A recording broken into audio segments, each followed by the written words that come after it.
স্থানীয় সরকার নির্বাচনে প্রতিদ্বন্দ্বিতার বিষয়ে দলের সভাপতি দেশরত্ন শেখ হাসিনার স্পষ্ট নির্দেশনা আমি আপনাদের জানিয়ে দিতে চাই। অতীতে যিনি দলের নির্দেশ অমান্য করে প্রার্থী হয়েছেন, এমনকি যারা বিদ্রোহ করেছেন, তিনি বিজয়ী হন অথবা পরাজিত হন, সামনে দলের মনোনয়ন তিনি পাবেন না।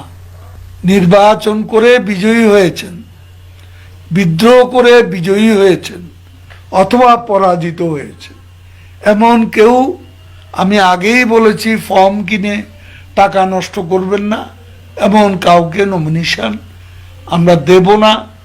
গত এই পৌরসভা নির্বাচনের প্রথম ধাপে আমরা 3 জন ভুলক্রমে নাম এসেছিল, সেই 3 জনকে আমরা বাদ দিয়ে সঠিকভাবে বিন্যাস করেছি এবং কোনো বিদ্রোহীকে আমরা কোথাও পরাজিত কিংবা বিজয়ী কোথাও আমরা মনোনয়ন কোনো পৌরসভা দিইনি। দলের জন্য আমার মনে হয় শৃঙ্খলা ফিরিয়ে আনতে এটা একটা বিশাল পদক্ষেপ।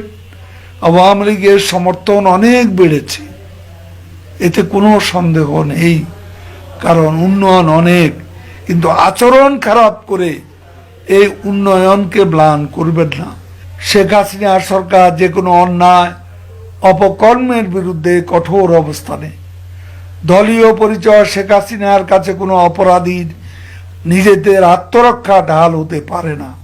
তাই দলের নাম ভাঙিয়ে কেউ যেন কোনো অপকর্ম করতে না পারে, টেন্ডারবাজি, চাঁদাবাজি, ভূমি দখল, এই সব যেন না হতে পারে, সেদিকে আপনাদের সুতীক্ষ্ণ সতর্ক দৃষ্টি রাখতে হবে।